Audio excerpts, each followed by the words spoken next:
everyone, welcome back to my channel and welcome back to another video of my bridal series. তো আজকে আমি এখানে তোমাদের সাথে রাজস্থানি ব্রাইডাল লুক শেয়ার করছি।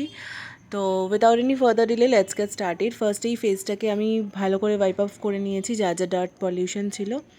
তারপরেই টোনার দিয়ে ভালো করে ফেসটাকে টোন করেছি, মানে আগে টোনারটা অ্যাপ্লাই করার পর ড্যাব ড্যাব করে ওটাকে অ্যাপ্লাই করেছি। And then for the serum I am gonna use here good ভাইবসের vitamin C and B3 oil serum. এটা সত্যি খুব ভালো। আফটার স্কিন কেয়ার তোমরা নাইট টাইম স্কিন কেয়ারও অ্যাড করতে পারো। দেন আমি এখানে একটা ময়শ্চারাইজার ইউজ করছি নেক্সট, সেটা হচ্ছে অরিফ্লেমের ময়শ্চারাইজার, যেটাকে ভালো করে অ্যাপ্লাই করে নিয়েছি। And next for the extra glow I am gonna use here Maliao strobe cream. যে কোনো হাই এন্ড ব্র্যান্ডের স্ট্রোব ক্রিমের সাথে এটা খুব ভালোভাবে কম্পেয়ার করা যায়। আমার তো পার্সোনালি খুব ভালো লাগে, অ্যাফোর্ডেবলের মধ্যে আছে, তো তোমরা ডেফিনেটলি একবার ট্রাই করতে পারো। Then for the primer I am gonna use here ইনসাইটের 3-in-1 প্রাইমার। এটা one of my favourite primer. এছাড়াও আমার আরও কয়েকটা আছেন বা এই বেডটাও ভালো লাগে, তো এটা আমার সব থেকে বেশি ভালো লাগে। Then for the colour correction I am gonna use here red lipstick, কারণ অনেকেরই কালার কারেক্টার থাকে না, তো তোমরা এই স্টেপটা করতে পারো। ইফ ইউ হ্যাভ তো ডেফিনেটলি তোমরা যেটা আছে সেটা ইউজ করতে পারো, পিচ কারেক্টার। বাট আমি এখানে colour corrector red lipstick use করেছি, কারণ আমার একটু ব্রাইট লুক দরকার ছিল, খুব একটা সাটল লুক দরকার ছিল না, তো ওই জন্য রেড করেছি। আদারওয়াইজ যদি খুব ডার্ক সার্কেলস আর ডার্ক স্পটস থাকে তবেই রেড কারেক্টার ইউজ করো, নাহলে পিচ কারেক্টার ইজ ওকে।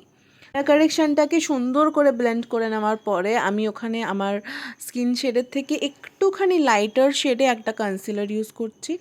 তোমরা চাইলে এখানে সিমিলার শেডেরই কনসিলার ট্রাই করতে পারো, বাট আফটার অ্যাপ্লাইং দিস আমার মনে হলো যে এই শেডটা একটুখানি লাইট আমার স্কিন টোনের থেকে, but it's okay, we will manage after. Okay, now ব্রাউটা ফিল করে নেবো, তার জন্য এখানে আমি ব্লু হেভেনের ব্রাউ পেন্সিল ইউজ করেছি। এটা খুব ভালো, অ্যাফোর্ডেবলের মধ্যে যদি খুঁজছো ব্রাউ পেন্সিল তো ডেফিনেটলি ব্লু হেভেনেরটাতে যেতে পারো, সত্যিই সুন্দর।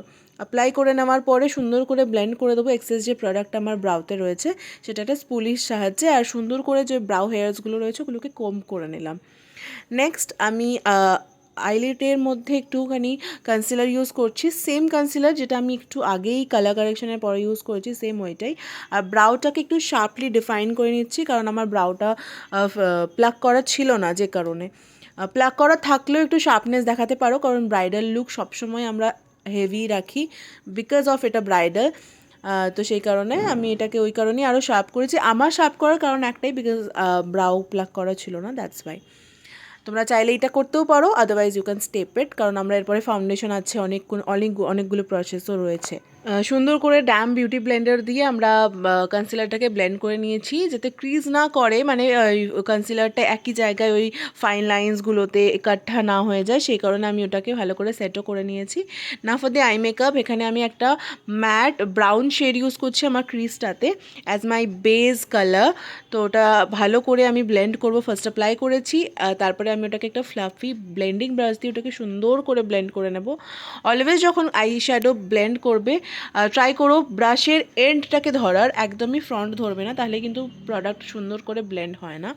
যদি সুন্দর ব্লেন্ড করতে চাও একদম উইথাউট প্রেশার ওটাকে ব্লেন্ড করতে হয়। ওটা ব্লেন্ড হওয়ার পরে আমি একটা গ্লিটারি শেড নিচ্ছি গোল্ডেন কালারে, সেটাকে শুধুমাত্র লিডে দেবো। আমি নর্মালি কী করি, একদম ইনার কর্নার থেকে লিড অব্দি দিই, বাট এইখানে আমি একটু অন্যরকম করেছি, আমি একদম শুধু লিডে দিয়েছি অ্যান্ড দেন দুটোকে একসাথে ব্লেন্ড করে দিয়েছি। দেন আইলাইনার মাস্কারা লাগিয়েছি অ্যান্ড তার সাথে আইল্যাশও লাগিয়ে নিয়েছি। না ফর দ্য ফাউন্ডেশন আমি এখানে ইউজ করেছি মেবলিনের ফাউন্ডেশন, অ্যান্ড ওটা ব্লেন্ড হওয়ার পরে ওটাকে সুন্দর করে সেট করেছি ফেসেস কানাডার কম্প্যাক্ট পাউডার দিয়ে। অ্যান্ড তারপরে আমি এখানে করছি আমার লোয়ার ল্যাশ লাইনটাকে ফিল একটুখানি ব্ল্যাক আই শ্যাডো দিয়ে, কারণ কাজল আমি সচরাচর পরি না, তোমরা চাইলে কাজল পরতে পারো। দেন কন্ট্রোর করেছি এখানে, অ্যান্ড কন্ট্রোরটাকে সুন্দর করে, আচ্ছা কন্ট্রোরের জন্য আমি এখানে ইউজ করেছি আইটেক্স ড্যাজলারের কন্ট্রোর প্যালেট। আমার প্রত্যেকটা টিউটোরিয়ালই তোমরা এটাকে দেখতে পাবে, কারণ এটা আমার most favourite contour actually powder কন্ট্রোরের মধ্যে। যেখান আমরা কন্ট্রোল করতে চাইবো, ফরহেডটাকে ছোটো করতে চাইলে, নোজটাকে শার্প করতে চাইলে, whatever you can want you can do. Then for the blush I'm gonna use this glam 21 blush, এটা পরে আমার হাত থেকে ভেঙে গেছে। তারপরে আমি এখানে হাইলাইটার ইউজ করেছি আমার হাই এন্ড পয়েন্টগুলোতে, প্লাস ব্রাউ বোনেও। দেন দুটো লিপস্টিককে মিক্স আপ করে লাগাবো, তার একটাই কারণ রেড লিপস্টিকটা প্রচণ্ড ব্রাইট লাগছিলো, এতটা ব্রাইট আমি চাইনি, একটু সেটেল চাইছিলাম সেজন্যে। অ্যান্ড দেন আমি ফিক্সিং স্প্রে দিয়ে মেকআপটাকে সেট করবো। And there is my final finish look. আমার তো খুব ভালো লেগেছে, তোমাদের কেমন লাগলো কমেন্ট সেকশনে ডেফিনেটলি জানিও। যদি ভালো লেগে থাকে don't forget to like, share and subscribe to my channel. আমি খুব তাড়াতাড়ি আমার নেক্সট ব্রাইডাল লুক নিয়ে তোমাদের সাথে আসছি। আর আই থিঙ্ক আমার নেক্সট যে লুকটা হবে সেটার পরেই আমার এই ব্রাইডাল সিরিজটা আমি শেষ করে দেবো। দেখা হচ্ছে পরের ভিডিওতে। টাটা, ভালো থেকো।